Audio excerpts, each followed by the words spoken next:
রোববার রাত 10:30টার দিকে ঢাকা বিশ্ববিদ্যালয়ের বিভিন্ন হল থেকে বিক্ষোভ মিছিল নিয়ে ক্যাম্পাসে বের হন কোটার দাবিতে আন্দোলনকারীরা। নিজেদের রাজাকার বলে স্লোগান দিয়ে বিভিন্ন হলে গিয়ে আরও আন্দোলনকারীদের বের করে আনে তারা। ক্যাম্পাস প্রদক্ষিণ শেষে রাজু ভাস্কর্যের সামনে জড়ো হন আন্দোলনকারীরা। এ সময় সরকারি চাকুরিতে কোটা নিয়ে প্রধানমন্ত্রী শেখ হাসিনার বক্তব্য প্রত্যাহারের দাবি করে স্লোগান দেয় তারা।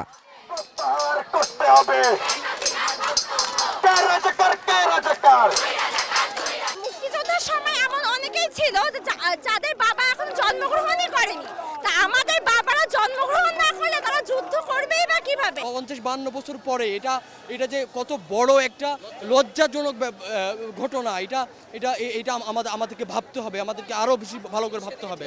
সেই দিকে ঠেলে দেওয়া হচ্ছে আমাদেরকে এবং বলা হচ্ছে এটা কিন্তু এটা স্বতঃস্ফূর্তভাবে বলতেছে শিক্ষার্থীরা। এটা কয়েক সেকেন্ডের মধ্যে শিক্ষার্থীরা হলে হলে সুরে চিৎকার করে বলতেছিল তুমি কে, আমি কে, রাজাকার রাজাকার। বিক্ষোভ মিছিলে কোটা সংস্কার নিয়ে চলমান আন্দোলনে নেতৃত্ব দানকারীরা থাকলেও গণমাধ্যমে কোনো কথা বলেনি তারা। রাত 1:30টার দিকে রাজু ভাস্কর্য ত্যাগ করে কোটা বাতিলের দাবিতে আন্দোলনকারীরা। আমরা বলেছি হলে ফিরে যেতে, হলে ফিরে যাবে যতক্ষণ বিক্ষোভ মিছিল ছিল, প্রোগ্রাম শেষ, এর বাইরে কেউ থাকবে না। বাংলাদেশ প্রকৌশল বিশ্ববিদ্যালয় বুয়েট থেকেও কোটার বিপক্ষে এবং নিজেদের রাজাকার স্লোগান দিয়ে রাজু ভাস্কর্যে আসে একটি মিছিল। বিশ্ববিদ্যালয়ে এরকম পরিস্থিতির মধ্যে মধুর ক্যান্টিন, শাহবাগ, নীলক্ষেত, চাংখারপুল এলাকায় অবস্থান নেয় ছাত্রলীগ, যুবলীগ, স্বেচ্ছাসেবক লীগের নেতাকর্মীরা। কোটা বিরোধী আন্দোলনকারীদের স্লোগানের বিষয়ে আপত্তি জানিয়ে তাদের প্রতিহত করার ঘোষণা দেন তারা। স্বাধীনতা বিরোধী স্লোগান যারা দিয়েছে আমরা তাদেরকে ধিক্কার জানাচ্ছি। আমরা তাদের এই স্লোগান অবিলম্বে প্রত্যাহার করার আহ্বান জানাচ্ছি। মুক্তিযুদ্ধের বিপক্ষের কোনো স্লোগান দিয়ে কোনো আন্দোলন করা যাবে না, কারণ এদের মুক্তিযোদ্ধাদের তৈরি 30 লক্ষ শহীদের রক্তের বিনিময়ে, 2 লক্ষ মামলার ইজ্জতের বিনিময়ে এই বাংলাদেশ তৈরি হয়েছে।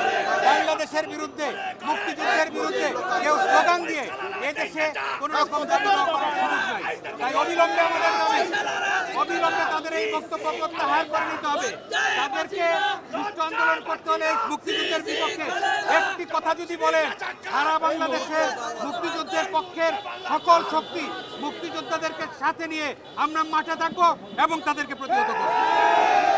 মুক্তিযুদ্ধের পক্ষের শক্তি যখন উন্নয়ন, অগ্রগতি, সমৃদ্ধির কাজ করে যাচ্ছেন, ঠিক সেই মুহূর্তে সারা বাংলায় ওই বিএনপি জামাত এই তারেক রহমান গংরা আজকে ষড়যন্ত্রে লিপ্ত হয়েছে। আমরা সুস্পষ্ট ভাষায় বলতে চাই, বাংলাদেশের আওয়ামী লীগের নেতাকর্মী, মুক্তিযুদ্ধের পক্ষের সংগঠনের নেতাকর্মীরা যতক্ষণ পর্যন্ত আছে কোনো ষড়যন্ত্র কাজে দিবে না। আমরা দেশ সত্য শেখ হাসিনার পাশে আছি, থাকবো, সেই আশা প্রত্যয় ব্যক্ত করছি। এই কোটা সংস্কার যারা আন্দোলন করছে তাদেরকে উস্কে দিচ্ছে, অভদ্র অসভ্য স্লোগান দিচ্ছে, তাদের বিরুদ্ধে সুস্পষ্ট হয়ে বলতে চাই, এক সাগর রক্তের বিনিময়ে এই বাংলাদেশ নিয়ে সিনেমিনি খেলা চলবে না। আমরা মেনে নিব না। কালকে সকাল 11টা থেকে আমরা এই শাহবাগ চত্বরের স্বেচ্ছাসেবক লীগের হাজার নেতা কর্মী উপস্থিত থেকে এর প্রতিবাদ করব। কালকে সকাল 11টায় স্বেচ্ছাসেবক লীগের সকল নেতা কর্মীকে এখানে থাকার আহ্বান জানাচ্ছি। শাহবাগে গণমাধ্যমে কথা বলেন তথ্য প্রতিমন্ত্রী মোহাম্মদ আলী আরাফাত। আন্দোলনকারীদের স্লোগানের প্রতিবাদ করেন তিনিও। এই যে সুযোগ সুবিধা বঞ্চিত মুক্তিযোদ্ধারা কারা বলেন তো? বাংলাদেশের কৃষক, শ্রমিক, মজুর, সাধারণ মানুষ সবসময় সুবিধা বঞ্চিতরাই কিন্তু আগে অস্ত্র হাতে যুদ্ধ করেছে। তাদের সন্তানদেরকেও বঞ্চিত করেছে ডিক্টেটররা, জিয়া এরশাদরা। এবং এই যে বঞ্চনার ফলে তারা প্রজন্ম ধরে তো বঞ্চিত। তো প্রজন্ম ধরে বঞ্চিত হওয়ার পরে যারা প্রিলিমিনারি পাশ করে, লিখিত পাশ করে, ভাইবা পাশ করে একবারে মেধা তালিকার সর্বোচ্চ জায়গায় যায়, তারা তো সবচেয়ে বেশি মেধাবী। এখন ওখানে যে সব সুযোগ পেয়েছে, ইংলিশ মিডিয়ামে পড়েছে, ক্যাডেট কলেজ, তার থেকে 3 নম্বর কম পেয়েছে, এই জন্য সে কম মেধাবী। এবং তার যে সারা জীবনের বঞ্চনাকে আপনি ওখানে ব্যালেন্স করবেন না, সুযোগ করে দেবেন না। যদি না করেন তাহলে তো আপনি বৈষম্য করছেন আরও। আমরা তো বৈষম্যের বিরুদ্ধে, আমরা মেধার পক্ষে। আমরা বৈষম্যের বিরুদ্ধে, আমরা মেধার পক্ষে। এটার জন্য রাজাকার হওয়া দরকার নেই। মুক্তিযুদ্ধের বাংলাদেশে রাজাকার যারা হইতে যাবে এদের কোনো দাবি মানা হবে না। রাত 2:30টায় বিক্ষোভ মিছিল নিয়ে ঢাকা বিশ্ববিদ্যালয়ে প্রবেশ করে ছাত্রলীগ। রাজু ভাস্কর্যে জমায়েত হয় তারাও। এ সময় রাজাকার স্লোগানদাতাদের রাজপথে মোকাবেলা করার ঘোষণাও দেয় ছাত্রলীগ। এদের লক্ষ্য হচ্ছে আমাদের শহীদদের লাঞ্ছনা করা। আজকে থেকে বাংলাদেশের ছাত্র সমাজের পক্ষ থেকে আমরা সুস্পষ্ট হুঁশিয়ারি উচ্চারণ করতে চাই। প্রিয় বন্ধুগণ, আজকে এই সন্ত্রাস বিরোধী রাজু ভাস্কর্যের পাদদেশ থেকে বাংলাদেশ ছাত্রলীগ বাংলাদেশের ছাত্র সমাজের পক্ষ থেকে ঘোষণা দিচ্ছে, আজকে যারা নিজেরা বলছে আমি রাজাকার, তাদের জন্য বাংলাদেশ ছাত্রলীগ রাজাকার কোটা চালু করলো।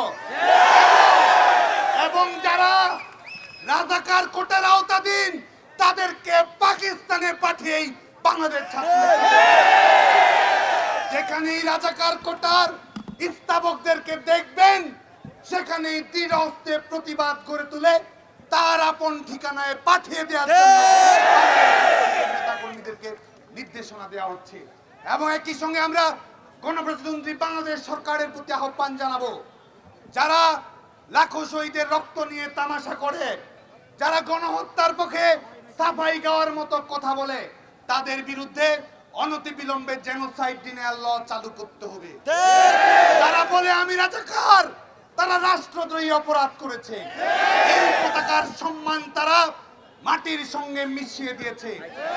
বাংলাদেশের ছাত্র সমাজের পক্ষ থেকে আমরা সুস্পষ্ট বলতে চাই, যারা রাজাকারদের পক্ষে তোষণ করে কোন ধরনের সরকারি বেসরকারিতে চাকরিতে যাওয়ার যোগ্যতা তাদের থাকবে না। পরিস্থিতি নিয়ন্ত্রণে বিপুল সংখ্যক পুলিশ মোতায়েন ছিল ঢাকা বিশ্ববিদ্যালয়ের আশেপাশে।